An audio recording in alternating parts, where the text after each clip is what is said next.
What's up guys, it's OOPhilly215 here, and today we're going to be talking about the Destiny Year 2 reveal that Bungie just did on their Twitch. Okay guys, so these are pretty much just all the highlights from the entire stream, and I'm going to try to just throw them out there in an order that makes sense. Okay, so the biggest news that I think that they could have possibly revealed is that the vault space was doubled, more or less. For weapons, it's going to be 72 slots for the weapons alone.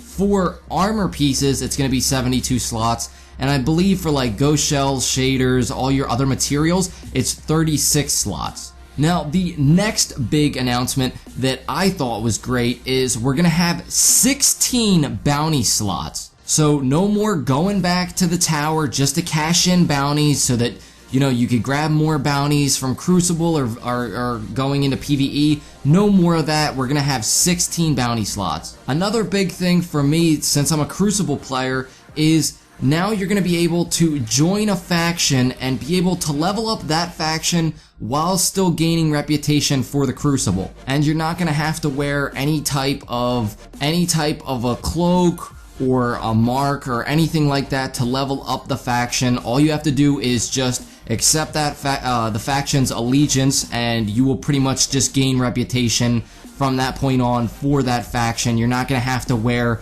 an annoying ass cloak or something every time you go do something. Another big thing is the announcement of the legendary marks. Now these are going to replace the Vanguard and the Crucible marks. So pretty much what I'm trying to say is just spend all that immediately, on the stuff now, just because your Vanguard and Crucible marks are pretty much going to combine to make these legendary marks, which this is a good thing though, because what this is going to do is since I'm a Crucible player, I can now go into Crucible like I've been doing and be able to get marks that I could then buy Vanguard type of weapons with. I don't have to go and play strikes and such to gain marks in that field to buy weapons. It takes out that annoyance of having to do something that I might not want to do. Now these marks are going to range across characters, and on top of that, I believe in the Twitch stream they said that there's going to be no cap on it. So it's still going to level out at 200 marks and then you'll have to spend them,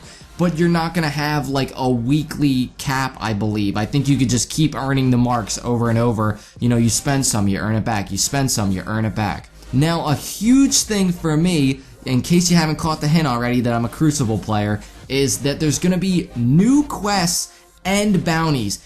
Guys, I can't tell you, after, I swear to God, the first 2-3 weeks of Destiny, I was like, okay, these bounties never change, they're pretty boring. And more or less, over the course of Destiny and, the Dark Below, along with House of Wolves, the bounties have kind of just stayed the same. Now, in this Twitch stream, they were showing that there's going to be new quests along with Crucible bounties, which is just great. It's gonna be different, like get kills while you have 2 zones capped, things like that. Get a certain amount of this type of weapon kills.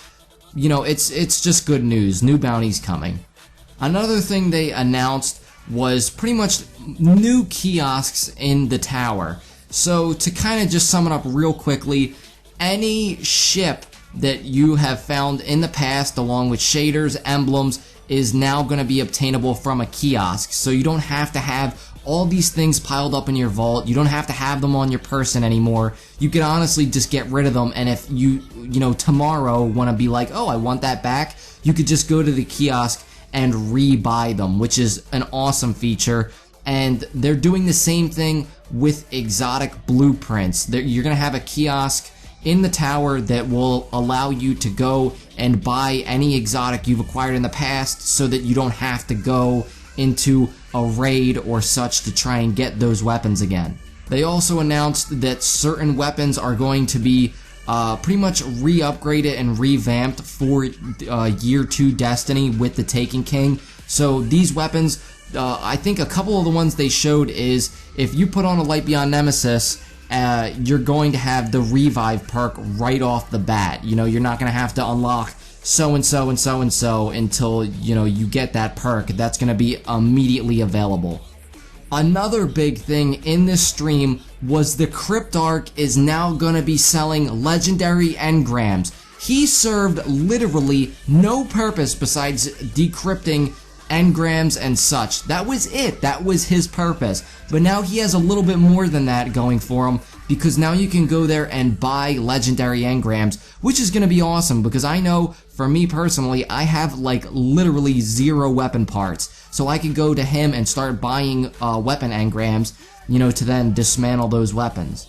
And I would say the final big announcement is the gunsmith actually has reputation now. So how that's going to work is you're going to have to buy weapons from the gunsmith to then level up the gunsmith himself. So, you know, get kills with his weapons and then go up in his rankings. And once you level up in the rankings, I believe every week, like if you were to hit level 1, every week you're going to get a package from him for being level 1 with something in it. So there you go, guys. That's a couple of the highlights that I found important to mention in Destiny's Year 2 reveal stream. If I forgot to add anything or anything like that, just feel free to leave it down in the comment section down below. But that's pretty much the highlights of what is coming for pretty much the Taken King. Thank you so much, guys, for watching, and as always, it's Philly 215.